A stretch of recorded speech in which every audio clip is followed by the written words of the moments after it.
This review is brought to you in part by Ryder's Hobby Shops, where the fun begins. Stop in to one of Ryder's 2 convenient Michigan locations where you'll find a full range of the latest hobby products, supplies, parts, tools, and paint. Thanks for joining us at Right On Replicas, where we're proud to bring you the best scale model kit reviews on the planet.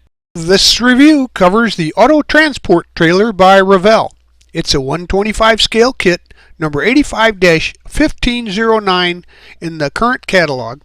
And this was a direct release, just a reissue with a new boxing of the transporter that's been seen over the years.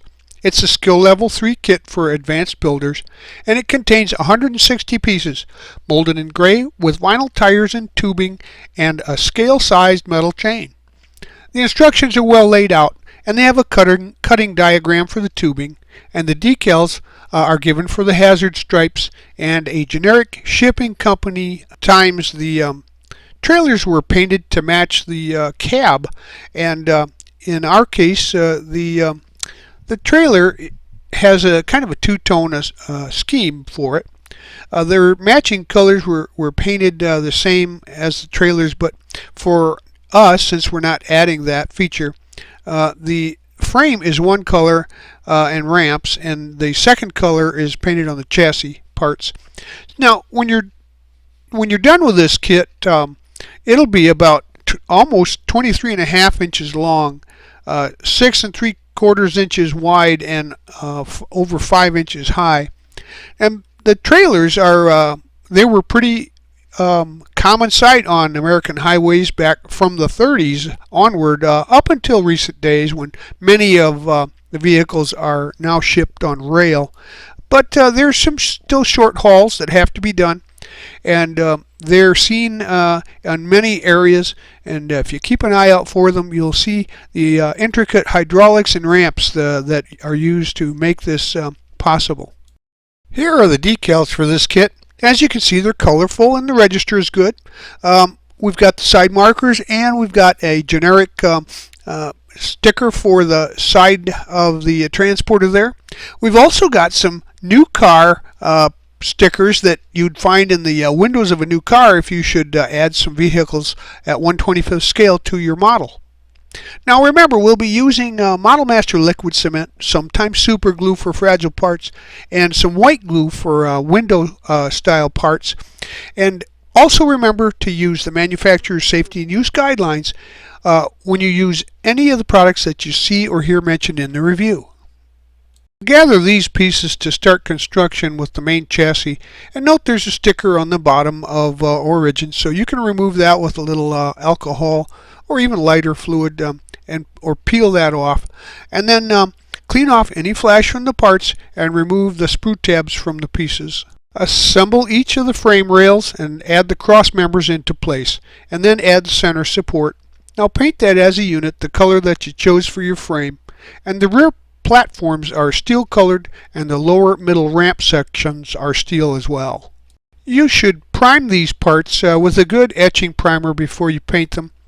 It would be nearly impossible to sand the diamond tread, and the parts that you need to use would be like a self-etching primer to make sure that the paint sticks.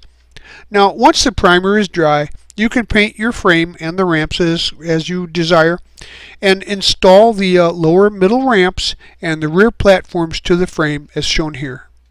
Now we can add the side markers to the frame. There's 12 of them, number 8 decals, and they'll be installed on each side of the outside of the frame, equidistant from each other. And you probably won't need it, but if you get into the larger decal, you may want to use some aftermarket setting solutions to make sure that the decals stick well and conform to any contours that are underneath them. Now gather the parts that you see here, and we're going to paint all of these aluminum, and we'll be using a set of these to build the spare tires for the frame. So there's 2 spare tires that have a rim and a back ring, and install the rim and the back ring to either side of the tire, as the tires are non-directional and they have printing on both sides anyway. Make sure that you scrape off any of the paint or chrome that's on the pieces where you're going to mate them together to get a good joint possible with your glue. And use some liquid cement here and install the tires to each side of the trailer frame. Paint these a steel color. These are your fenders and ramps. And then once they're dry, install the rear frame covers and install the fenders. Then glue on the ramps from the fenders to the lower middle ramp. As a caution here, note that there are braces in between the fenders that should stay attached. The way they attach the sprue to them makes it look like they may be something that you would remove, but do not cut off the center braces. The front ramps are painted steel also, and when they are dried they'll be installed. So the ramps are added to the center plate with the kingpin, which is frame color. Install the center plate onto the frame and add the long ramps from the center plate to the lower middle ramp, and then add the front ramps into place too. Get these parts out to assemble the rear of the trailer. Then assemble the 4 hydraulic rams and paint them steel. And the rear panel and side panels are aluminum. Now on the rear and the side panels, all of the tail lights and marker lights are stoplight red.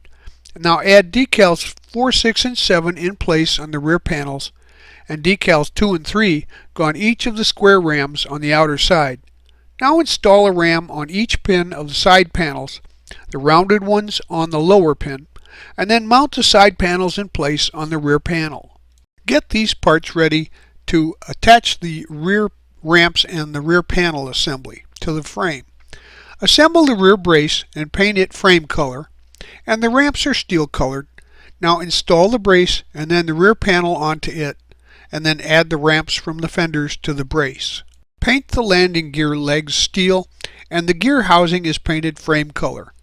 Now install the gear with the tab so that it slides freely in the housing, and assemble the housing halves.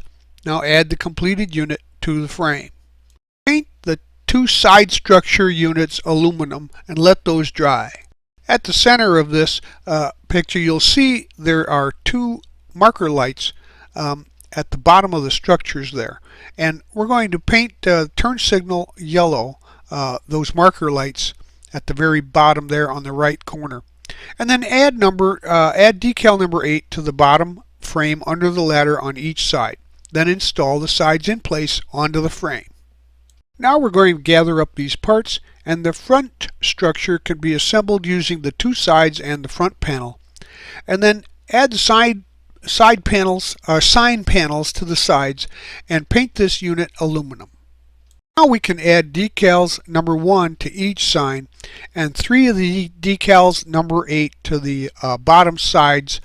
Now paint the front markers turn signal yellow also, and then this completed unit is mounted on the frame and side structures of the trailer. Get these parts out of the kit, and the upper ramps can be assembled next. The ramps are steel colored, and the cross members and chain mounts are aluminum. The ramps are paired and are assembled in pairs. Now add the cross members in place and the chain mounts on the inside of the ramps. There are 5 cross members and 14 mounts. There is some scale size chain that's included and some thread used to create tie downs. So cut the chain into 14 equal lengths. Then wrap the chain around a chain mount and tie it with the thread, and place the chain on the ramp loosely. The chain is cut at roughly 1 5/8 inches each. These pieces are used to install the upper ramps at this time. Now there is 1 cross member to add in the frame for the C set of ramps, and on the D set of ramps add the hydraulic lock shafts. Now install the ramps in order A, B, C, and D from the front to back on the top frame. The cross members will have pins that will slide into place. Paint the rear hydraulic rams steel, and after they've dried, insert them into the hydraulic tubes in the rear of the vehicle. Attach each of the sides to the ramp and mount the lock bar in place while leaving the rams unglued to lift it up and lower the ramp. At this point, I'm going to use these pieces and deviate from the order of assembly in the instructions for ease of construction. And the tires can be assembled now, and the rims were painted aluminum earlier, and insert a rear and front rim into a tire. Glue the inside ring of the rims to a separator ring, and then the tires are left loose to spin on the rim. So do all 4 sets and set those aside. Paint the brake units and the axles flat black and set those aside to dry. Attach a brake unit to each location on the frame, and then insert an axle into each rim back. Now slide the axles into each hole in the leaf springs and line up the axles to attach them to each other. Now glue the axles together. Now note that I had left the tires loose on the rims, so now you can spin and align them on the rims so that they're straight and glue them into position properly. Get the control lever units out of the kit, and we're going to paint the knobs black and the rest of them aluminum. And once they have dried, we can install those into place on the frame, as you see here. We'll use these pieces to install the rear ramps, and they are steel, as are the steps and the pins. The instructions will tell you to use some of the chain to connect these pieces here, to connect the pin and the step, but I felt that it was just a little large for that application. So mount the steps and the slide, and then slide the pin into the hole in the lock bar, and install the upper end rams to ramp D. And the bottom ramps are left loose, as they are used for driving the cars onto the trailer. And I use some craft wire here for the purposes of making that connection. Get these parts out and paint the kingpin and the frame covers frame color, and then install those on the front of the frame. Paint the hydraulic transfer boxes aluminum color, and then flip the frame over and install those onto the underside at the front and near the rear. This is the hydraulic hose template that's in the instruction sheet. So cut the hoses to length and install them into the locations that are indicated by the instructions. And all the dimensions are on the template too, if you wanted to use a ruler to make the cuts. You'll run into some significant issues trying to run the hydraulic lines. The first problem is that there are no pins on any of the rams in order to attach the hoses to.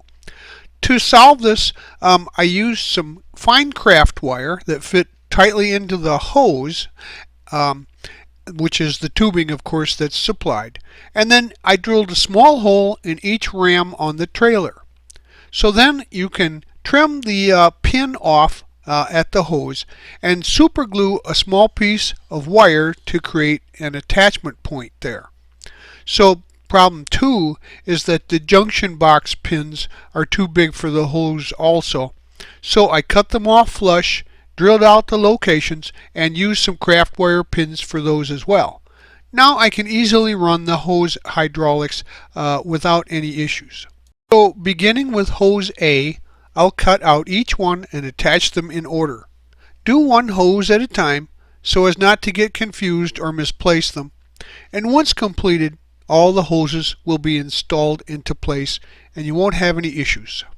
To finish up construction, the final step is adding the accessory tools.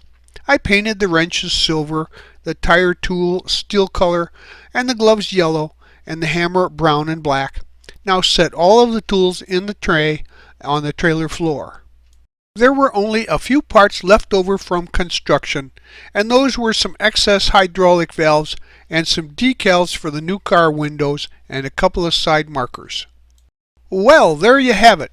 Now this trailer has been around for a while and is still pretty popular. It's representative of the auto transporters that are still in use commonly. This vintage kit is still available at online auction sites and some of the larger online retailers and hobby shops everywhere. But what a great addition to your model collection, and in fact it will display 6 generally 125 scale cars, as well as a 125 scale cab. Now the Peterbilt 359 or the Kenworth W900 models that Revell put out would pair well with this trailer.